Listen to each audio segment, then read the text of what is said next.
Մեր խնդիրը Հայաստանի ապագան է, իսկ այն մոտեցումները, որոնք դրված են այսօր սեղանին իրենց կողմից, ապագայի մասին չեն բացարձակապես։ Եվ ամփոփելով, ինչ եմ ես առաջարկում կամ ինչ ենք մենք առաջարկում,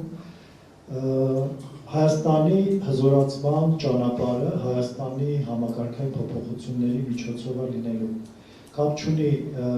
մենք որ հովանավորի տակ կլինենք, եթե մենք սուբյեկտ չենք, դրա մասին թերևս Գուրգենն շատ է խոսացել իր զրույցների ժամանակ, ձեզանից շատերը, եթե մենք սուբյեկտ չենք, ապա կապ չունի, թե ով կիշխի մեզ, ինչքան կիշխի եւ ինչպես կիշխի։ Հետևաբար մենք պետք է այդ համակարգային փոփոխությունների հիմքը դնենք եւ կարծում եմ 26 թվականի ընտրությունները դրա համար բավարար բարենպաստ պայմաններ են ստեղծում, եթե մենք կարողանանք այս դահլիճում հավաքված եւ դահլիճից դուրս պայծառ մտքեր ու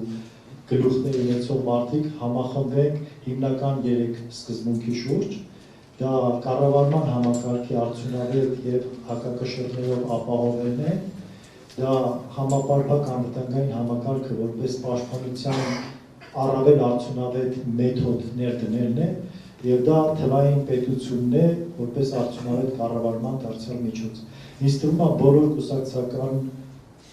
դրոշները կամ գաղափարախոսությունները, աշխարհաքաղաքական մոտեցումները մի կողմ դնելով եւ հավաքվելով, համախմբվելով այս 3 օրակարգային հարցերի շուրջ հնարավոր է բեկում մտցնել առաջիկա ընտրություններում, հանել ընդհանրապես օրակարգից այդ 4 հանրապետության թեզը, ես դժգոհ չեմ, 3-րդ հանրապետությունը ունի իր թերությունները, բայց